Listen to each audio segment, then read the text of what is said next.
Hello guys, welcome back to my channel DK creations. അപ്പോൾ നമ്മളിന്ന് എനിക്ക് വേണ്ടിയിട്ടൊരു ഡിഷ് കണ്ടുവച്ചിട്ടുണ്ട് കേട്ടോ ഒരാൾ. അപ്പോൾ ഇത് എൻ്റെ ഫ്രണ്ടിൻ്റെ അമ്മയാണ്. അപ്പോൾ ആൻറ്റിയുടെ പേര് ജാൻസി എന്നാണ്. ആൻറ്റി നല്ലൊരു കുക്കിംഗ് എക്സ്പേർട്ടാണ് കേട്ടോ.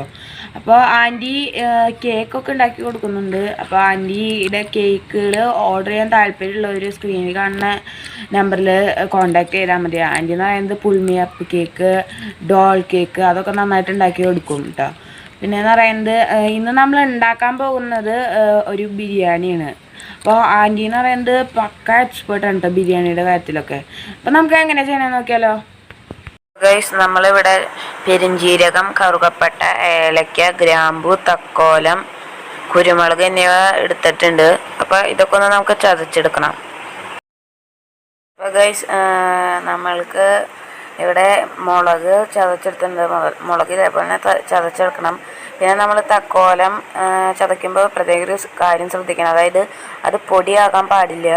ജീരകവും ചതയ്ക്കുമ്പോൾ അങ്ങനെ തന്നെയാണ്, പൊടിയാവരുത്, നൈസായിട്ടൊന്നും ചതയ്ക്കാനേ പാടുള്ളൂ. പിന്നെ എന്ന് പറയുന്നത് നമ്മളിവിടെ ഇഞ്ചി വെളുത്തുള്ളിയും പേസ്റ്റ് എടുത്തിട്ടുണ്ട്. പിന്നെ സവാള കുറച്ചെടുത്തിട്ടുണ്ട്. ബാക്കിയെല്ലാം നൈസായിട്ടൊന്ന് ചതച്ചെടുത്താൽ മതി.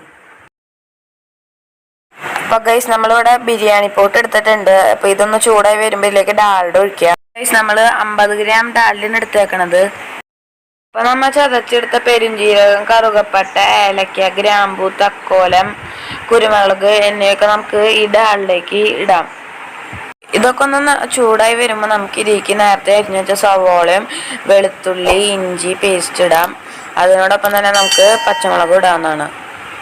അപ്പോൾ നമ്മുടെ ചൂടായി വന്നപ്പോൾ നമ്മളിവിടെ സവോളയും ഇഞ്ചിയും വെളുത്തുള്ളിയും മുളകും നമ്മൾ ഇട്ടിട്ടുണ്ട്. ഇനി നമുക്കിത് നന്നായിട്ടൊന്ന് വഴറ്റിയെടുക്കണം.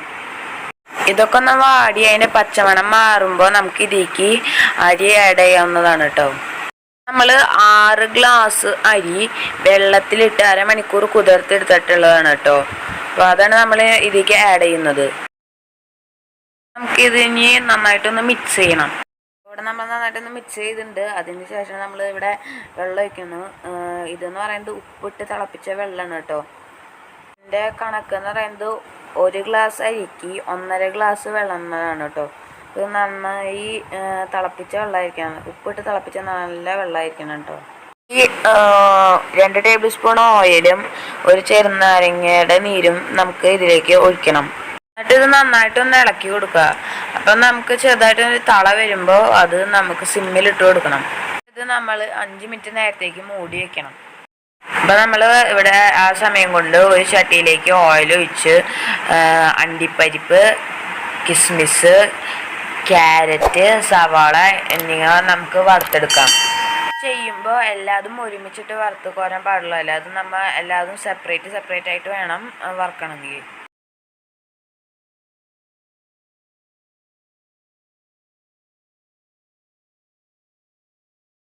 അപ്പോൾ ഗൈസ്, നമുക്ക് ബിരിയാണി പോട്ടൊന്ന് തുറന്ന് നോക്കാം.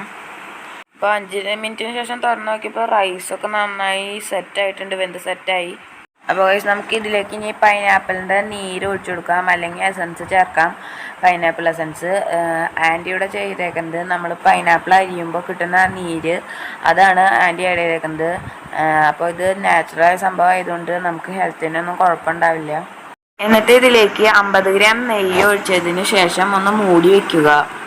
ശേഷം നമുക്ക് ലെയറിങ്ങിൻ്റെ പരിപാടിയിലേക്ക് കിടക്കാം. ഇനി നമുക്ക് ഇതിലേക്ക് വറുത്ത് വെച്ച ക്യാരറ്റ്, സവാള, അണ്ടിപ്പരിപ്പ്, കിസ്മിസ്, അതിന് ശേഷം നമുക്ക് പൈനാപ്പിൾ ചെറുതാക്കി അരിഞ്ഞതും മല്ലിയിലയാണ് ആഡ് ചെയ്യേണ്ടത്.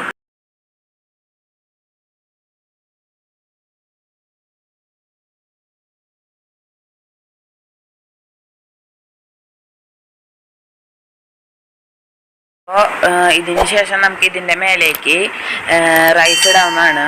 റൈസ് ഇട്ടതിന് ശേഷം ഈ വറുത്ത് കോരി വെച്ച സാധനങ്ങൾ ആഡ് ചെയ്യുക. എന്നിട്ട് ഈ പ്രോസസ്സ് തന്നെ കണ്ടിന്യൂസ് ചെയ്യുക നിങ്ങളുടെ റൈസ് തീരുന്നത് വരെ. റൈസ്, നമ്മുടെ ബിരിയാണിയൊക്കെ ഇവിടെ സെറ്റ് ആയിട്ടുണ്ട്. അപ്പോൾ നമുക്ക് ഇത് വളരെ എളുപ്പത്തിൽ ഉണ്ടാക്കാൻ പറ്റുന്ന ഡിഷാണ്. ഇതിൽ വേറെ എസൻസോ അങ്ങനത്തെ കാര്യങ്ങളൊന്നും ചേർത്തിട്ടില്ല. അതുകൊണ്ട് തന്നെ കുട്ടികൾക്ക് കഴിക്കാനും നല്ലതാണ്, ഹെൽത്തിന് നല്ലതാണ്. അപ്പോൾ എല്ലാവരും ഇതെന്തായാലും ഒന്ന് ട്രൈ ചെയ്ത് നോക്കാം. ഇപ്പോൾ ഗൈസ്, ഈ ബിരിയാണി കാണുന്ന പോലെ ഒന്നല്ല കേട്ടോ. ഇതിൻ്റെ ഒപ്പം നമുക്കുണ്ടല്ലോ ചിക്കനും കൂട്ടി ഒരു പെടപടച്ചെൻ്റെ മോനെ, വേറെ ലെവലത്.